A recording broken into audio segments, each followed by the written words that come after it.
الحمد لله وكفى والسلام على عباده الذين اصطفى أما بعد أعوذ بالله من الشيطان الرجيم بسم الله الرحمن الرحيم ولا تباشروهن وأنتم عاكفون في المساجد تلك حدود الله فلا تقربوها إلى آخر آية. وقال النبي صلى الله تعالى عليه وسلم عن عائشة رضي الله تعالى عنها قالت أن النبي صلى الله عليه وسلم كان يعتكف العشر الأواخر من رمضان حتى توفاه الله ثم يعتكف أزواجه من بعده. محترم سامعين, আজকের আলোচনা হচ্ছে ইতিকাফ। ইতিকাফ কাকে বলা হয়, ইতিকাফ কয় প্রকারের এবং কি কি কারণে ইতিকাফ ফাসিদ হয়ে যায় এবং কি ফাসিদ হওয়ার পর ওই ইতিকাফ কিভাবে কাজা করব। তো আমরা প্রথমে জেনে নেই ইতিকাফ কাকে বলে। প্রত্যেকটা বস্তুর দুইটা করে অনেকগুলা করে অর্থ থাকে, তার মধ্যে দুইটা হচ্ছে খাস নির্ধারিত, যেটা হচ্ছে যে দুটার মধ্যে একটা হচ্ছে ডিকশনের অর্থ, যেটাকে বলা হয় লাগবি মানা। তো ইতিকাফের লাগবি মানা হচ্ছে মুতলাকান কোন একটা জায়গার মধ্যে রুকে যাওয়া, মুতলাকান ঠেহেরে না, মুতলাকান কোন একটা জায়গার মধ্যে রোকার নামই হচ্ছে ইতিকাফ। আর ইসতিলাহি অর্থ হচ্ছে যেটা কথিত অর্থ, যেটাকে আমরা ইতিকাফ বলি, সেটা হলো রোজার সাথে মসজিদের মধ্যে রোকার নামই হচ্ছে ইতিকাফ। এখন আমরা ইতিকাফের মানা অর্থ জেনে নিলাম, এখন জেনে নেই ইতিকাফ কয় প্রকারের। তো ইতিকাফ তিন প্রকারের। একটা হচ্ছে ওয়াজিব ইতিকাফ, দ্বিতীয়তে হচ্ছে সুন্নতে মুআক্কাদা আলাল কিফায়া ইতিকাফ, আর তৃতীয়তে হচ্ছে নফল ইতিকাফ। তো প্রথমে আমরা জেনে নেই ওয়াজিব ইতিকাফ কাকে বলে। যদি আমরা কোনো একজন ব্যক্তি আল্লাহর কাছে দোয়া করি, কেউ তো আমরা নজর মানি, হে আল্লাহ যদি আমার এই কাজটা সম্পন্ন হয় তাহলে আমি 2 দিনের জন্য ইতিকাফে বসবো, এরকম করে যদি আমরা কেউ নিয়ত করি তাহলে সেই ইতিকাফটা নজরের ইতিকাফ, আর ওই ইতিকাফটা হবে ওয়াজিব, করতে হবে। আর দ্বিতীয়ত হচ্ছে সুন্নতে মুআক্কাদা আলাল কিফায়া ইতিকাফ, আর এই ইতিকাফের সময় হলো রমজান মাসের আখিরি আশরার মধ্যে, 20 রমজানের দিন, 20 রমজানের মধ্যে মাগরিবের আগে মসজিদে পৌঁছে যাওয়া এবং ঈদের চাঁদ নজর দেখার পর মসজিদ থেকে বের হয়ে আসা, এই আখিরি আশরার মধ্যে ইতিকাফ করা সুন্নতে মুআক্কাদা আলাল কিফায়া। তো আল্লাহ নবী সাল্লাল্লাহু আলাইহি ওয়াসাল্লামও আখির আশরার মধ্যে ইতিকাফ করতেন। হযরত আয়েশা সিদ্দিকা রাদিয়াল্লাহু তাআলা আনহা বলেন, নবী সাল্লাল্লাহু আলাইহি ওয়াসাল্লাম মৃত্যুর আগ পর্যন্ত আখির আশরার ইতিকাফ করতেন, এবং নবী সাল্লাল্লাহু আলাইহি ওয়াসাল্লাম মৃত্যু হওয়ার পর আজওয়াজে মুতাহহারাতগণেরা ইতিকাফ করতেন। আরেকটা হাদিসের মধ্যে রয়েছে যে হযরত আনাস রাদিয়াল্লাহু তাআলা আনহু বলেন যে নবী সাল্লাল্লাহু আলাইহি ওয়াসাল্লাম এক রমজানের সময়, রমজানের আখিরি আশরার সময় কোন একটা জায়গায় সফরে যাওয়ার জন্য রেডি হয়েছিলেন এবং কি সফরে গিয়েছিলেন। ওই বছর নবী সাল্লাল্লাহু আলাইহি ওয়াসাল্লাম আখিরি আশরার ইতিকাফ করতে পারছিলেন না, আগামী বছর নবী সাল্লাল্লাহু আলাইহি ওয়াসাল্লাম 20 দিন ইতিকাফে বসছিলেন।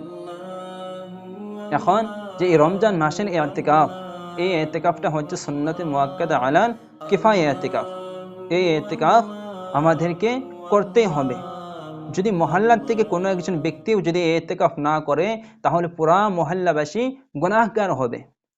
আর যদি কোনো একজন ব্যক্তিও যদি ইতিকাফের মধ্যে বসে তাহলে পুরা মহল্লাবাসী গুনাহের থেকে বেঁচে যাবে। এমনও হয়ে যায়, অনেক জায়গায় হতেও পারে যে কোনো মানুষ ইতিকাফে বসার জন্য তৈরি না, সবাই নিজের কাম নিয়ে ব্যস্ত।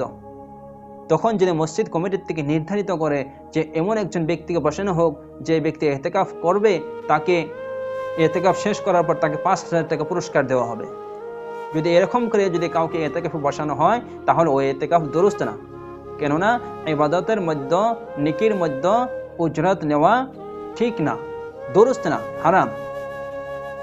সেই জন্য যদি কেউ টাকা দিয়ে যদি এতেকাফে বসায়, কেউ তো বসে, সেটা এতেকাফ হবে না। আর হ্যাঁ, যদি এতেকাফে বসার পর, এতেকাফ শেষ হওয়ার পর মসজিদ কমিটির থেকে ইয়া তো কোনো একজন ব্যক্তি খুশি হয়ে ওই মানুষটাকে, এতেকাফে বসনেওয়ালা মানুষটাকে খুশি হয়ে কোনো হাদিয়াত পেশ করলো, তাহলে সেটা নেওয়া দুরুস্ত হবে। আর তৃতীয়ত হচ্ছে নফল এতেকাফ। নফল এতেকাফ আমরা যখনই মসজিদে ঢুকে যাই, মসজিদে ঢোকার পরে যদি আমরা এতেকাফের নিয়ত করে নেই, তাহলে আমাদের এতেকাফ হয়ে যাবে। আর হ্যাঁ, ওয়াজিব এতেকাফ এবং সুন্নতে মুআক্কাদা আলাল এতেকাফের জন্য জরুরি রোজা রাখতেই হবে, রোজা রাখতেই হবে, কিন্তু নফল এতেকাফের মধ্যে রোজা রাখাটা শর্ত না। এখন আসি কি কি কারণে এতেকাফ ফাসিদ হয়ে যায়। এতেকাফ ফাসিদ হয়ে যায় স্ত্রীর সাথে সহবাস করলে। যে আল্লাহ তাআলা কালাম পাকের মধ্যে বলেছেন, ওয়ালা তুবাশিরুহুন্না ওয়া আনতুম আকিফুনা ফিল মাসাজিদ। যখন নাকি তোমরা মসজিদের মধ্যে এতেকাফ করো, তখন তোমরা তোমাদের স্ত্রীগণের সাথে সহবাস মিলামিশি করতে পারবে না। এটা আল্লাহর হদ, তোমরা এটার থেকে বাঁচো, এইভাবে আল্লাহ রাব্বুল আলামিন হুকুম দিয়েছেন। আরও এতেকাফ ফাসিদ হওয়ার কারণ হলো, যদি কোনো বিলা জরুরত মসজিদের থেকে বের হয়ে আসি, বিনা কারণে মসজিদ থেকে বের হয়ে আসি, তবু আমাদের এতেকাফ ফাসিদ হয়ে যাবে। যদি কোনো হযরত আয়েশা সিদ্দিকা রাদিয়াল্লাহু তাআলা আনহা হাদিসের মধ্যে বর্ণিত আছে, উনি রিওয়ায়াত করেন যে এতেকাফের মধ্যে কোনো ব্যক্তি যদি কোনো মরিজের ইয়াদাত করতে যায়, কোনো মরিজকে, কোনো বেমারি ব্যক্তিকেও যদি দেখতে যায়, এবার তো কোনো মানুষের জানাজার মধ্যে শরীক হয়ে যায়, তবুও তার এতেকাফ বাতিল হয়ে যাবে, এতেকাফ ফাসিদ হয়ে যাবে। এমনও কি মসজিদের সাথে ইমাম সাহেব তো মুয়াজ্জিন সাহেবের কামরার মধ্যে, হুজরার মধ্যেও যদি যায়, তবুও তার এতেকাফ বাতিল হয়ে যাবে। যদি এতেকাফের জায়গা সেরে অন্য জায়গায় গিয়ে মসজিদের বারান্দায় আসে, যদি বিনা জরুরত সময়ের থেকে, যেটুকু সময় তার দরকার ছিল তার থেকে বেশি সময় যদি সে সেখানে কাটায়, তবুও তার এতেকাফ বাতিল হয়ে যাবে, ফাসিদ হয়ে যাবে। আর এতেকাফ ফাসিদ হলে কি করতে হবে, তার আগে আমরা প্রথমে জেনে নেই মহিলারা কোথায় এতেকাফ করবেন।